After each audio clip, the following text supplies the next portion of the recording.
نحمده ونصلي على رسوله الكريم اما بعد فاعوذ بالله من الشيطان الرجيم بسم الله الرحمن الرحيم رب اشرح لي صدري ويسر لي امري واحلل عقدة من لساني يفقهوا قولي. السلام علیکم ورحمۃ اللہ وبرکاتہ. ناظرین، پروگرام دعا کیجیے کے ساتھ آپ کی خدمت میں حاضر ہے. آج ہم انشاءاللہ نظر بد اور حاسد کے شر سے بچنے کی دعائیں آپ کے ساتھ شیئر کریں گے. اللہ سبحانہ وتعالی ہم سب پر بہت ہی مہربان ہے. اس نے ہمیں پیدا کیا اور وہ جانتا ہے کہ ہمارے لیے کیا بہتر ہے اور کیا نہیں، اور اس کے لیے اس نے ہمارے لیے ایک بہترین دین بھیجا، اور صرف کتابی شکل میں نہیں بلکہ عملی شکل میں محمد صلی اللہ علیہ وسلم کی صورت میں، کہ انہوں نے ہر وہ چیز کر کے دکھائی، سکھائی، سمجھائی جو ہمارے لیے فائدہ مند ہے. اور اس سلسلے میں ہمیں بعض ان حقیقتوں کے بارے میں بتایا اور ان کی اصل حقیقت بتائی جو اس کے بغیر ہم جان ہی نہیں سکتے تھے. اور ان حقائق میں سے ایک حقیقت یہ ہے کہ انسان کی نظر بھی ایک اثر رکھتی ہے، اور پھر اس سے بچنے کے لیے کیا کیا جائے. کیا کوئی من گھڑت طریقے اختیار کر لیے جائیں یا وہ جو خود نبی صلی اللہ علیہ وسلم نے سکھائے؟ کیونکہ اگر ہم وہ طریقے اختیار کریں گے جو رسول اللہ صلی اللہ علیہ وسلم نے خود اختیار کیے یا اختیار کرنے کا حکم دیا، تو اس میں ہمارے لیے بھلا ہی بھلا ہے، فائدہ ہی فائدہ ہے، کیونکہ وہ موسٹ اوتھینٹک چیزیں ہیں، موسٹ ایکوریٹ چیزیں ہیں، کیونکہ اس کا سورس وحی الہی ہے. اور باقی چیزیں انسانوں کا علم ہے، کہاں انسانوں کی عقل یا تجربات اور مشاہدات، اور کہاں اللہ رب العزت کی بھیجی ہوئی تعلیم. تو اس لیے اس سلسلے میں بھی ہم قرآن و سنت سے ہی رہنمائی حاصل کریں گے. اور پھر دعا کرتے وقت یاد رکھیے کہ سب سے پہلے اللہ سبحانہ و تعالیٰ کی حمد و ثنا، اللہ تعالیٰ کی حمد و ثنا میں نبی صلی اللہ علیہ وسلم کی وہ دعائے استفتاح جو صبح تہجد کے وقت آپ پڑھا کرتے تھے بہت ہی خوبصورت ہے. اس میں بہت ہی عمدہ انداز سے آپ صلی اللہ علیہ وسلم اللہ تعالیٰ کی حمد بیان کرتے ہیں. الفاظ ہیں کچھ یوں: اللہم لک الحمد انت قیم السماوات والارض ومن فیہن، ولک الحمد لک ملک السماوات والارض ومن فیہن، ولک الحمد انت نور السماوات والارض، ولک الحمد انت الحق ووعدک الحق ولقاؤک حق وقولک حق والجنۃ حق والنار حق والنبیون حق ومحمد صلی اللہ علیہ وسلم حق والساعۃ حق. اے اللہ، ہر طرح کی تعریف تیرے ہی لیے ہے. تو آسمان اور زمین اور ان میں رہنے والی تمام مخلوق کو قائم رکھنے والا ہے. ہم تمام کی تمام بس تیرے ہی لیے مناسب ہے. آسمان اور زمین اور ان کی تمام مخلوقات پر بادشاہت صرف تیرے ہی لیے ہے اور تعریف تیرے ہی لیے ہے. تو آسمان و زمین کا نور ہے اور تعریف تیرے ہی لیے ہے. تو حق ہے، تیرا وعدہ حق ہے، تیری ملاقات حق ہے، تیرا فرمان حق ہے، جنت حق ہے، دوزخ حق ہے، انبیاء حق ہیں، محمد صلی اللہ علیہ وسلم حق ہیں، اور قیامت کا ہونا برحق ہے. اور پھر اللہ تعالیٰ کی حمد و ثنا کے بعد درود شریف کا پڑھنا دعاؤں کی قبولیت کا ذریعہ بنتا ہے. تو اس لیے جب بھی اللہ تعالیٰ کو پکاریں، اللہ تعالیٰ سے قبولیت کا یقین رکھتے ہوئے اس کو پکاریں، اور خصوصاً زندگی میں پیش آنے والی ان مشکلات کو جن کا سبب معلوم ہو، اور ان مشکلات میں بھی جن کا ہمیں سبب معلوم نہیں، ان سب کو دور کرنے کے لیے اللہ تعالیٰ کی مدد لیں. جہاں تک نظر بد کی حقیقت کا تعلق ہے تو اس کے بارے میں نبی صلی اللہ علیہ وسلم نے ہمیں بتایا ہے. آپ نے فرمایا العین حق، کہ نظر لگنا برحق ہے. یعنی انسانی نظر کے اندر ایسی ریز ہوتی ہیں، ایسی تاثیر ہوتی ہے جو دوسرے کے اوپر جا کر اثر انداز ہوتی ہے اور اس کو نقصان پہنچا سکتی ہے. لیکن یہ ہوتا ہے اللہ کے اذن سے، اللہ کے حکم سے. اللہ تعالیٰ جس چیز میں چاہے خیر رکھ دے، جس چیز میں چاہے تکلیف کا عنصر رکھ دے، اور اس کے ہر فیصلے میں خیر و بھلائی ہی ہے. جو کچھ ہوتا ہے وہ اسی کے حکم سے ہوتا ہے. مثلاً ہم دیکھتے ہیں کہ یعقوب علیہ السلام کے بیٹے جب مصر میں سب جا رہے تھے تو انہوں نے خاص طور پر ان کو تلقین کی تھی کہ تم ایک دروازے سے داخل نہیں ہونا اور اس کی وجہ یہی تھی کہ ان کو ڈر تھا کہ کہیں یہ سارے نوجوان اکٹھے جب مل کر داخل ہوں گے تو دیکھنے والوں کی نظر کا شکار نہ ہو جائیں. تو انہوں نے کہا وَمَا أُغْنِيَ عَنكُم مِّنَ اللَّهِ مِن شَيْءٍ إِنِ الْحُكْمُ إِلَّا لِلَّهِ عَلَيْهِ تَوَكَّلْتُ وَعَلَيْهِ فَلْيَتَوَكَّلِ الْمُتَوَكِّلُونَ. تو انہوں نے کہا کہ میں تمہیں یہ ترکیب ہی بتا سکتا ہوں، لیکن میں تم سے اللہ کی طرف سے آنے والی کوئی چیز ہٹا نہیں سکتا. یعنی اگر پھر بھی اللہ کا حکم تم پر نافذ ہونا ہوا، کوئی نقصان پہنچنا ہوا، تو پھر میں کچھ نہیں کر سکتا، حالانکہ وہ اللہ کے پیغمبر تھے. حکم اللہ کے سوا کسی کا نہیں، اسی پر میں نے بھروسہ کیا اور اسی پر لازم ہے کہ سب بھروسہ کرنے والے بھروسہ کریں. پھر اسی طرح ایک اور روایت میں جو حضرت ابو ذر سے مروی ہے، ہمیں پتہ چلتا ہے رسول اللہ صلی اللہ علیہ وسلم نے فرمایا ہے کہ بے شک نظر بد آدمی کو اللہ کے حکم سے دیوانہ کر دیتی ہے. یعنی بہت سے ذہنی امراض یا نفسیاتی امراض یا ڈپریشن کی وجہ نظر بد بھی ہو سکتی ہے. نظر بد کے بعض اوقات فزیکل اثرات بھی ہوتے ہیں، یعنی جسمانی اثرات بھی ہوتے ہیں. مثلاً ایک روایت میں آتا ہے کہ ام سلمہ رضی اللہ تعالیٰ عنہا کہتی ہیں کہ نبی صلی اللہ علیہ وسلم نے ان کے گھر میں ایک لڑکی دیکھی جس کے چہرے پر نظر بد کی وجہ سے کالے دھبے پڑ گئے تھے، چہرے کا رنگ خراب ہو چکا تھا. تو نبی صلی اللہ علیہ وسلم نے فرمایا کہ اس پر دم کرو کیونکہ اس سے نظر بد لگ گئی ہے. تو اس سے بھی پتہ چلتا ہے کہ نظر بد جسمانی بیماریوں یا جسمانی حالت میں تغییر کا سبب بھی ہو سکتی ہے. پھر آپ نے یہ بھی فرمایا کہ نظر بد آدمی کو اللہ کے حکم سے دیوانہ کر دیتی ہے، حتیٰ کہ بعض اوقات انسان اونچی جگہ پر چڑھتا ہے اور پھر وہاں سے گر پڑتا ہے. یعنی بعض اوقات بچے آپ نے دیکھا ہوگا کہ کھیل رہے ہوتے ہیں، اچھے بھلے کھیل رہے ہوتے ہیں، ایک دم ماں باپ دیکھ کر خوش ہوتے ہیں، اچانک وہ ایسی چیز سے جا ٹکراتے ہیں کہ بعض اوقات بڑے بڑے حادثات ہو جاتے ہیں. تو ایسی صورت میں جب بھی انسان کسی چیز کو دیکھے جس پر دل خوش ہونے لگے تو فوراً ماشاء اللہ پڑھے، اللہ کا ذکر کرے تو پھر اس سے محفوظ رہے گا. یعنی پھر نظر کے برے اثرات سے محفوظ رہا جا سکتا ہے. پھر اسی طرح بعض اوقات بچے بلا وجہ رونا شروع کر دیتے ہیں اور چپ ہی نہیں ہوتے، تو اس میں بھی نظر بد کا اثر ہوتا ہے.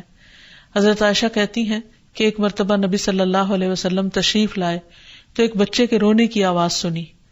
آپ نے فرمایا کہ یہ بچہ کیوں رو رہا ہے، تم اس کی نظر کیوں نہیں اتارتے؟ یعنی اس پر ایسے اذکار پڑھے جائیں کہ جس کی وجہ سے اس کی یہ تکلیف دور ہو جائے.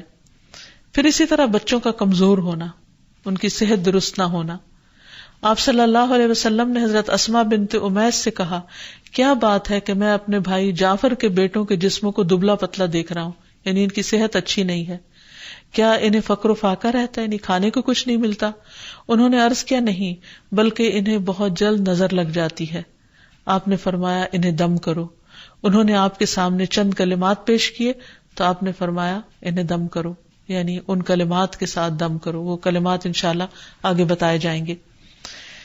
پھر اسی طرح بعض اوقات نظر بد کی وجہ سے جان بھی خطرے میں پڑ جاتی ہے یا انسان شدید بیمار ہو جاتا ہے.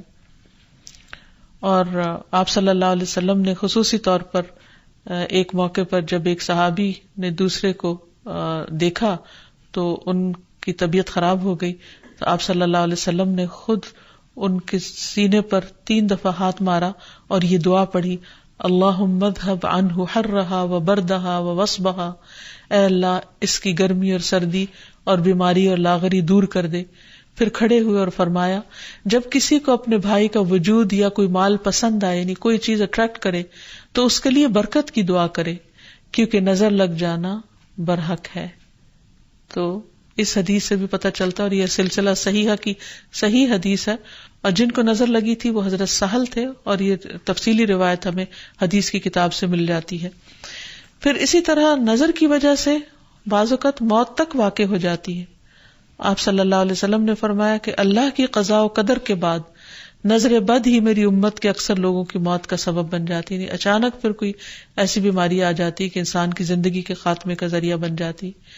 ایک اور حدیث میں آتا ہے کہ نظر بد آدمی کو قبر میں اور اونٹ کو ہانڈی میں پہنچا دیتی، یعنی اونٹ تڑپنے لگتا ہے تو اس کو نحر کر دیا جاتا ہے اور پھر اس کا گوشت پکا کے کھا لیا جاتا ہے. اسی طرح آپ صلی اللہ علیہ وسلم نے یہ بھی فرمایا نظر کا لگ جانا برحق ہے اور یہ اوپر چڑھنے والے کو پھسلا دیتی ہے، یعنی بعض اوقات انسان کا کام ہو رہا ہوتا ہے اور اس میں خلل پیدا ہو جاتا ہے. تو اس لیے ہمیں نظر بد سے بچنے کے طریقے معلوم ہونے چاہیے اور صحیح طریقے معلوم ہونے چاہیے. سب سے پہلی چیز یہ کہ انسان اللہ کی پناہ مانگے، اللہ تعالیٰ سے حفاظت طلب کرے. رسول اللہ صلی اللہ علیہ وسلم نے فرمایا اللہ تعالیٰ سے نظر لگنے سے پناہ مانگو کیونکہ نظر کا لگ جانا برحق ہے، یعنی اللہ کے سوا کون ہو سکتا ہے جو انسان کو اپنی حفاظت دے. پھر اسی طرح جس کی نعمت دیکھی جائے اسے ہمیشہ برکت کی دعا دی جائے، مبارک دی جائے تاکہ وہ شر سے محفوظ رہے. رسول اللہ صلی اللہ علیہ وسلم نے فرمایا جب تم میں سے کوئی اپنے بھائی یا اس کی ذات یا مال میں کوئی ایسی چیز دیکھے جو اسے پسند آئے تو اسے چاہیے کہ وہ اسے برکت کی دعا دے کیونکہ نظر کا لگ جانا برحق ہے. پھر اسی طرح یہ ہے کہ انسان دم کرے. حضرت انس کہتے ہیں کہ رسول اللہ صلی اللہ علیہ وسلم نے نظر بد، ڈنک اور نملہ کی بیماری کے لیے دم کی اجازت دی ہے. نملہ کی بیماری میں پسلی دانوں سے بھر جاتی ہے. پھر حضرت عائشہ فرماتی ہے کہ رسول اللہ صلی اللہ علیہ وسلم نے مجھے حکم دیا کہ نظر بد لگ جانے پر دم کیا جائے. پھر اسی طرح بخار، پہلو کے پھوڑے اور نظر بد میں دم کی اجازت دی گئی ہے. خصوصی طور پر چھوٹے بچوں کو دم کرتے رہنا چاہیے اور جتنی بھی مائیں ہیں وہ ان کی تعلیم و تربیت کے حصے میں یہ بات شامل ہونی چاہیے کہ وہ چھوٹے بچوں کو صبح و شام کی دعائیں پڑھ کر یا اللہ تعالیٰ کا ذکر کر کے دم کرتی رہیں، خصوصاً نظر بد کی دعا. حضرت اسماء کہتی ہے کہ ایک مرتبہ انہوں نے عرض کیا یا رسول اللہ صلی اللہ علیہ وسلم جعفر کے بچوں کو نظر لگ جاتی ہے، کیا میں ان پہ دم کر سکتی ہوں؟ تو آپ نے فرمایا ہاں، اگر کوئی چیز تقدیر سے سبقت لے جا سکتی تو وہ نظر بد ہوتی، یعنی اتنے اس کے اثرات ہوتے ہیں. پھر اسی طرح نظر بد کے علاج میں یہ بات بھی بہت مفید ہے جو نبی صلی اللہ علیہ وسلم کی سنت سے ثابت ہے کہ نظر لگانے والے کے وضو کے بچے ہوئے پانی سے اس کو غسل کرایا جائے، یعنی جس کو نظر لگی ہو.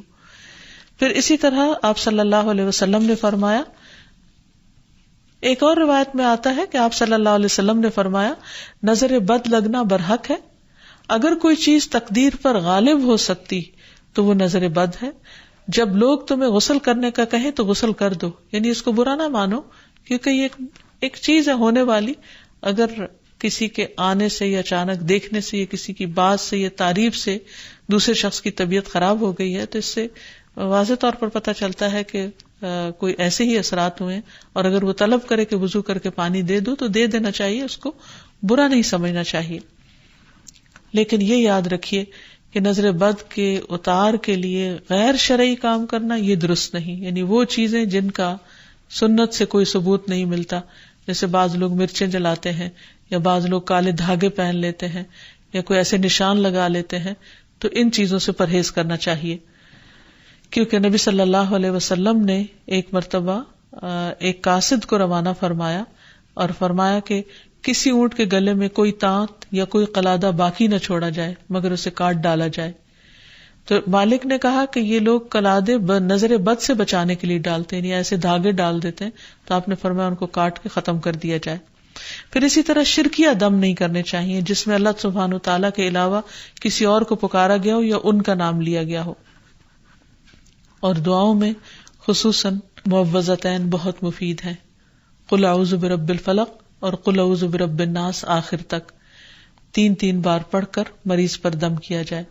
رسول اللہ صلی اللہ علیہ وسلم جنوں اور انسانوں کی نظر بد سے پناہ مانگا کرتے تھے، یہاں تک کہ یہ 2 صورتیں نازل ہوئی. جب یہ نازل ہوئی تو آپ نے انہیں پڑھنا شروع کر دیا اور ان کے علاوہ سب کچھ چھوڑ دیا. پھر اسی طرح ماشاء اللہ پڑھتے رہنا چاہیے. قرآن مجید میں آتا ہے وَلَوْلَا إِذْ دَخَلْتَ جَنَّتَكَ قُلْتَ مَا شَاءَ اللَّهُ لَا قُوَّةَ إِلَّا بِاللَّهِ، اور جب تو اپنے باغ میں داخل ہوا تو تم نے یہ کیوں نہ پڑھا کہ ما شاء اللہ لا قوت الا باللہ. یہ اس شخص کو کہا گیا جس کا باغ جل گیا تھا. سورۃ کہف میں اس کی کہانی موجود ہے. اور اس کا معنی کیا ہے کہ وہی ہوتا ہے جو اللہ چاہتا ہے، اور اللہ کی توفیق کے بغیر کسی کا کچھ زور نہیں۔ پھر اسی طرح کچھ دیگر مسنون دعائیں ہیں جن کا پڑھنا نظر کے لیے فائدہ مند ہے۔ ابن عباس کہتے ہیں کہ نبی صلی اللہ علیہ وسلم حضرت حسن اور حسین کے لیے پناہ طلب کیا کرتے تھے اور فرماتے تھے کہ تمہارے دادا ابراہیم علیہ السلام بھی ان کلمات کے ذریعے اسماعیل اور اسحاق علیہم السلام کے لیے اللہ کی پناہ مانگا کرتے تھے۔ اعوذ بکلمات اللہ التامۃ من کل شیطان وہامۃ ومن کل عین لامۃ، میں پناہ مانگتا ہوں اللہ کے پورے پورے کلمات کے ذریعے ہر ایک شیطان سے، ہر زہریلے جانور سے اور ہر نقصان پہنچانے والی نظر بد سے۔ پھر اسی طرح ایک اور دم بھی ہے۔ حضرت عائشہ کہتی ہے کہ میں رسول اللہ صلی اللہ علیہ وسلم پر نظر بد سے حفاظت کے لیے دم کیا کرتی تھی، یعنی وہ خود کرتی تھی، اور وہ اس طرح کہ میں اپنا ہاتھ ان کے سینے پر رکھتی اور یہ دعا پڑھتی، امسح البأس رب الناس بیدک الشفاء لا کاشف لہ الا انت، اے لوگوں کے رب اس تکلیف کو دور فرما دے، شفا تیرے ہاتھ میں ہے اور تیرے علاوہ کہیں اور سے شفا نہیں مل سکتی۔ اسی طرح حاسد کا حسد بھی نقصان دیتا ہے، جس سے بچنے کے لیے اللہ سبحانہ وتعالیٰ نے قل اعوذ برب الفلق اتاری، جس کے آخر میں آتا ہے ومن شر حاسد اذا حسد، کہ حاسد کے حسد سے بچنے کے لیے اللہ تو مجھے اپنی پناہ میں رکھ۔ اور حسد کہتے ہیں کسی انسان کو ملنے والی نعمت کے ختم ہونے کی تمنا کرنا، خواہ خود کو حاصل کرنے کا شوق ہو یا نہ ہو، یا تمنا ہو یا نہ ہو، تو اس سے منع کیا گیا ہے، اس کی حرمت بیان کی گئی ہے۔ نبی صلی اللہ علیہ وسلم نے فرمایا آپس میں حسد نہ کرو، آپس میں بغض نہ رکھو، قطع رحمی نہ کرو، اللہ کے بندو بھائی بھائی بن جاؤ۔ اور یہ ایمان کے منافی صفت ہے کہ کسی بندے کے دل میں ایمان اور حسد اکٹھے نہیں ہو سکتے۔ پھر یہ دین کو مونڈ دینے والی صفت ہے۔ پھر اسی طرح یہ ہے کہ لوگوں کی خیر خواہی اسی میں ہے کہ وہ ایک دوسرے سے حسد نہ کریں۔ آپ نے فرمایا لوگ اس وقت تک خیر پر رہیں گے، بھلائی ہوگی ان کی، جب تک کہ وہ حسد نہیں کریں گے۔ پھر اسی طرح یہ ہے کہ ایسا شخص اللہ تعالیٰ کا محبوب ہے جس کے دل میں کسی کے لیے کوئی حسد نہ ہو۔ عام طور پر حسد کی وجہ یہ ہوتی ہے کہ انسان اپنے آپ کو بڑا سمجھتا ہے، وہ سمجھتا ہے کہ ساری خیر اور بھلائی صرف اسی کا حق ہے، اور جب وہ دیکھتا ہے وہ کسی اور کو بھی مل رہی ہے تو اس پر پریشان ہوتا ہے اور اس سے چھیننے کی فکر کرتا ہے۔ اور یہ ان خرابیوں میں سے جو بہت اول دور میں پائی گئی، مثلا ابلیس نے انسان کو سجدہ کیوں نہیں کیا؟ حسد کی بنا پر۔ قابیل نے حابیل کو کیوں قتل کیا؟ حسد کی بنا پر۔ تو اسی طرح کسی بھی انسان کے اندر جب تکبر آتا ہے، غرور آتا ہے، ابلیسی صفات آتی ہیں، تو وہ یہ سوچتا ہے کہ اس کا مقام اور مرتبہ بس اسی کو ملے، کسی اور کی طرف نہ جائے، یا کسی کو بھی اگر نعمت ملے تو وہ اس پر جالس ہو جاتا ہے۔ اور یہ بنیادی طور پر اس کی وجہ دنیا کی محبت کا زیادہ ہونا ہے۔ اس لیے ہمیں اس سے بچنے کی ضرورت ہے، اور یہ بیماری ایسے انسان کے اندر داخل ہو جاتی ہے کہ بعض اوقات انسان کو خود بھی پتہ نہیں چلتا۔ تو اس لیے اللہ سبحانہ وتعالیٰ سے دعا کرتے رہنا چاہیے، اور اس معاملے میں انسان کو اللہ پر بھروسہ بھی کرنا چاہیے، اور پھر اللہ تعالیٰ کی پناہ مانگنی چاہیے کہ اللہ تعالیٰ اپنی حفاظت میں رکھے، کیونکہ اللہ تعالیٰ فرماتے ہیں میرا محبوب بندہ اگر مجھ سے مانگتا ہے تو میں اسے دیتا ہوں، اور اگر وہ کسی دشمن یا شیطان سے میری پناہ مانگتا ہے تو میں اسے محفوظ رکھتا ہوں۔ پھر اسی طرح یہ ہے کہ حاسدوں سے نعمت کو چھپانے کی کوشش کرنا چاہیے۔ جب انسان کو یہ پتا ہو کہ کوئی شخص ایسا ہے جو اس کی نعمت پر خوش نہیں ہوتا تو ان کے سامنے پھر اس کا اظہار نہیں کرنا چاہیے۔ ابو ہریرہ کہتے ہیں کہ رسول اللہ صلی اللہ علیہ وسلم نے فرمایا تم اپنی ضرورتوں کو پورا کرنے کے لیے ان کو رازداری میں رکھ کر مدد حاصل کرو، بے شک ہر صاحب نعمت حسد کیا جاتا ہے۔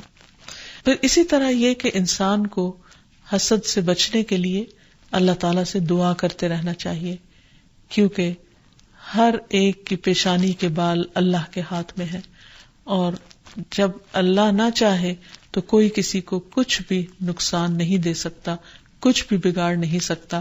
تو اللہ تعالیٰ پر بھروسہ کرتے ہوئے خصوصی طور پر معوذتین کا ورد کرتے رہنا چاہیے، صبح شام 3 بار پڑھنا چاہیے، نمازوں کے بعد اس کو پڑھنا چاہیے۔ اور پھر ایک دعا اور بھی ہے کہ جبریل علیہ السلام نبی صلی اللہ علیہ وسلم کی عیادت کے لیے ایک مرتبہ حاضر ہوئے تو آپ کانپ رہے تھے.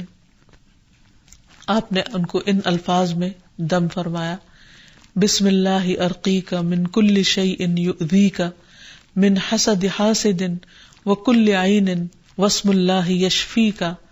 اللہ کے نام سے میں تم پر ہر اس چیز کے شر سے بچاؤ کا دم کرتا ہوں جو تمہیں اذیت پہنچائے، ہر حاسد کے حسد سے اور ہر نظر بد سے. اللہ کے نام سے اللہ تمہیں شفا عطا فرمائے.